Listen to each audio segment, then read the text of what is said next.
hello बंधुসকল কি খবৰ ভালে আছে সাকে আৰু লকডাউনত কেনেকৈ সময়বিলাক পাৰ কৰিছে মোক কমেন্টত লিখি দিব আৰু মইতো কৈছো আপোনালোকক মই বহুত ধুনিয়াকৈ পাৰ কৰিছো মই ঘৰত আছো মই ঘৰৰ পুধলি মুখৰ বাহিৰলে উলোৱা নাই ইভেন মই এই কেইদিন সম্পূৰ্ণ গৃহবন্দী কৰি ৰাখিছো কিবা প্ৰয়োজন হৈছে হোম ডেলিভাৰী ঘৰত দিছে আৰু খালি মই আজি কি কৰিছো মোৰ ঘৰৰ পৰা এখন পথাৰ পাৰ হৈ প্লানি মোৰ লগৰ এটা ঘৰ আছে মোৰ বেষ্ট ফ্ৰেণ্ড হয় সৰুৰ পৰাই তো তাৰ ঘৰত যাম এতিয়া তাৰ ঘৰত এটা মানে আছে এই হাঁহটো আমি আজি খাম মানে দুটা অকল মানুহ দুটা কি আৰু মই তাহাঁতৰ ঘৰ মাক দেউতাক আছে মাক দেউতাক খাব চাগে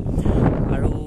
মানে কি ইমান সোমাই আছো কিন্তু মই একচুৱেলি মই আজি লকডাউন ব্ৰেক কৰিছো যেন লগা নাই কাৰণ কেলে চক এই যে পিছফালে দেখিছেনে পিছফালে মোৰ ঘৰ হয় আৰু এইখন এখন হাবি হয় আৰু হাবিৰ এখন পথাৰ হয় আৰু এই পথাৰখন পাৰ হৈ প্লাইনে মই মোৰ লগৰটো ঘৰ পামগে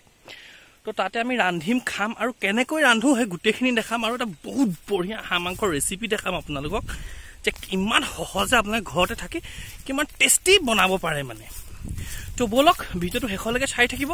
ভিডিওটো বহুত ইন্টাৰেষ্টিং হ'বলৈ গৈ আছে আৰু ভাল পাব চাই তো বলক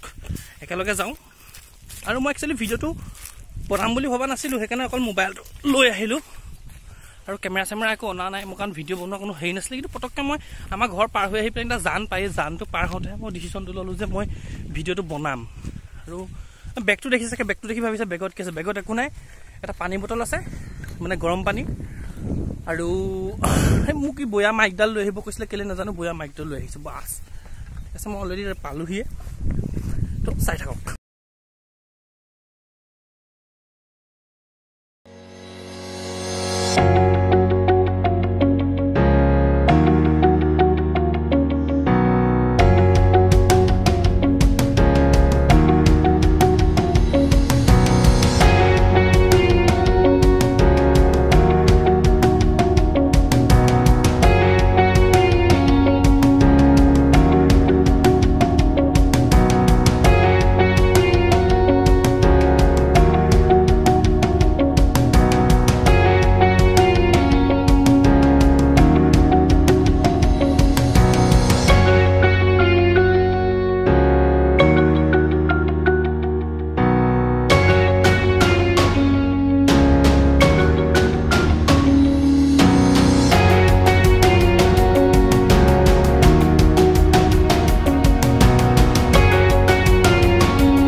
মানে বস্তু আপনি আমাৰ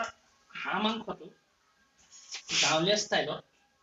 জুইত বনালে ভাল হ'ব কিচেনত এই বনালে মানে গেছত বনালে ইমান টেষ্ট নহয় গতিকে জুইত বনাটো বহুত ইম্পৰ্টেণ্ট গতিকে আমাৰ ইয়াত জুই ব্যৱস্থা তেনেকুৱা নাই মানে সেইকাৰণে এই জেগাডোখৰতে ধৰক কি বুলি ক'ম ওপৰলৈ উঠি যোৱা এটা চিৰি হয় আছে এই চিৰিটো ৰাতিতে অকণমান ব্যৱস্থা কৰি পেলাই জুইত বনাইছো আৰু ঠিক আছে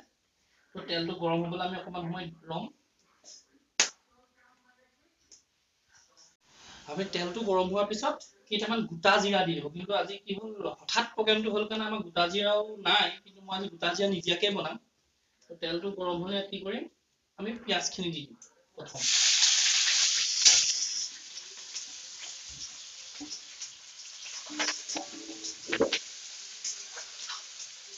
এইটো আজি মানে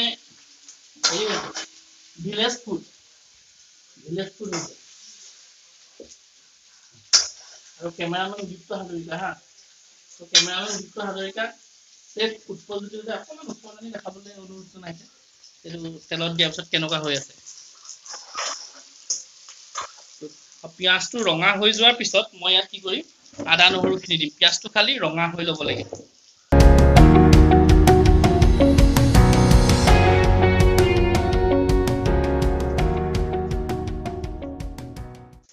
পিঁয়াজ ৰঙা হৈছে মই আদা নহৰুখিনি ইয়াত দি দিছোঁ ইয়াত আদা আৰু নহৰু পিছা আৰু নিমখ হালধি মা মছলা মই গোটেইখিনি মাংসটোৰ লগতে সানি পেলাই ধুনীয়াকৈ থৈ দিছোঁ কাৰণ ইয়াত আৰু এক্সট্ৰাকৈ একো দিব নালাগে ইয়াৰ ওপৰত মাংস দি পেলাই সিজাম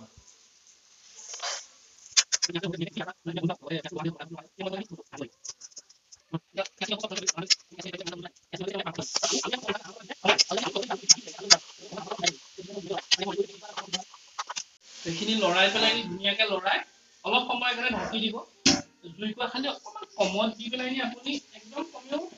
10 মিনিটৰ কাৰণে বস্তু ৰাখি দিব 10 মিনিটৰ কাৰণে দাঙি নিদিব খালি জুইটো বৰ দপদপকৈ নিদিব অকণমান কমত দিব আৰু এইটো মই জুইত বনাম গেছত বনাম তেতিয়া বেছি টেষ্টি হ'ব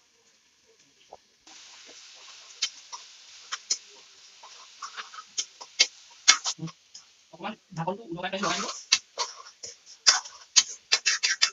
লৰাই দিব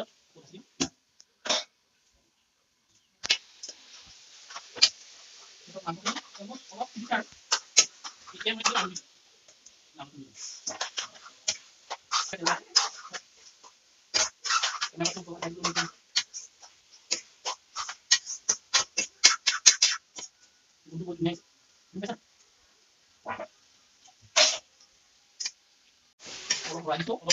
পানী এক্সট্ৰা আৰু ডাল নালাগে আৰু মাংস আমি খালি খাম অলপ পানী